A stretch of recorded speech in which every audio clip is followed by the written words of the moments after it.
दोस्तों, स्वागत है आपका मेरे चैनल राजू गौर हिंदी कहानियाँ पर। अगर आपको मेरी कहानी अच्छी लगती है तो मेरे चैनल को सब्सक्राइब करें। आज की कहानी का नाम है इंग्लिश मीडियम सच्ची कहानी, ट्रू हिंदी स्टोरी।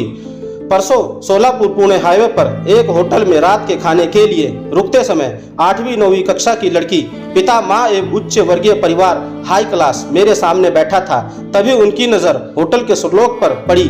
वंदनी कवड़ पढ़कर वे चर्चा करने लगी कि वंदनी कवड़ क्या मतलब है, नाम ध्याय फुकाचे मतलब क्या है, व्हाट इज फूका। एक दूसरे से इस तरह के सवाल पूछने लगे, जबकि उनके साथ मौजूद छोटी सी बच्ची उसके माता पिता की तरफ देख रही थी। लेकिन मराठी का ज्ञान न होने के कारण इंग्लिश मीडियम उस श्लोक का अर्थ क्या है उनको समझ में नहीं आ रहा था। उन्होंने इसे समझने की काफी कोशिश की, फिर बाद में हार मानकर चर्चा को रोक दिया और वह बच्ची जो कुछ नया सीखने की आशा से उनकी ओर देख रही थी, निराश हो गई। मैंने अपना खाना समाप्त किया और बिल का भुगतान करने के बाद मैं जानबूझकर उस परिवार के पास गया। मैंने अपना हाथ उस बच्ची के पेट पर रखा और कहा, कौन सी कक्षा में पढ़ती हो? उसने कहा, 9th स्टैंडर्ड। फिर मैंने कहा, तुम जानती हो कि उस श्लोक का अर्थ क्या है? ये बात सुनते ही उसने उम्मीद से मेरी तरफ देखा।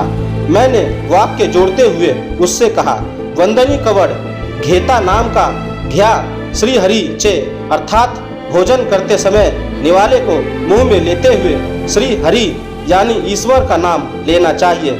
सहज हवन होने के नाम घेता फुकाचे मतलब यह मुफ्त का नाम लेने से आपका खाना आसानी से पच जाएगा। जीवन करी जीवित्वा अन है पूर्ण ब्रह्मा, अर्थात हम सभी के जीने यानी कि जीवित रहने के लिए सबसे आवश्यक चीज भोजन है, इसलिए अन्न को पूर्ण ब्रह्मा कहा गया है।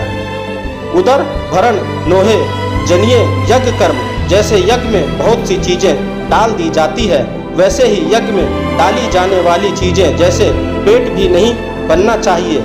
यह सुनकर उस बच्ची के चेहरे पर संतोष के भाव मुझे दिखे और उन माता पिता के प्रश्न का उत्तर भी मिल गया था कि वाह, इस फूक हम भारतीय के रूप में पैदा हुए, हम भारत में रहते हैं, हम भारतीय के रूप में रहते हैं। लेकिन यह एक वास्तविक त्रासदी है कि हम एक साधारण श्लोक का अर्थ अपने बच्चों को नहीं बता सकते।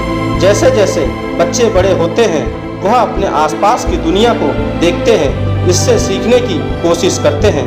फिर माता पिता की जिम्मेदारी बनती है कि उन्हें अच्छी चीज़ें दिखाई या बुरी चीज़ें। हम सभी के पास इंटरनेट है और अगर हम खोजने में सिर्फ 1 मिनट लगाते तो हमें जवाब मिल जाता, लेकिन हम इतना प्रयास नहीं करते।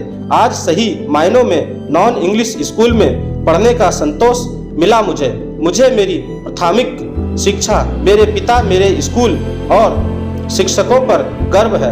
दोस्तों, आपको मेरी यह कहानी कैसी लगी आप मुझे मेरे चैनल में कमेंट्स करके बता सकते हैं। और अगर आप मेरे चैनल पर नए हैं तो मेरे चैनल को सब्सक्राइब जरूर करें और बेल आइकन का बटन भी दबा दें। धन्यवाद दोस्तों, बने रहें मेरे चैनल पर और भी नई कहानियाँ जानने के लिए।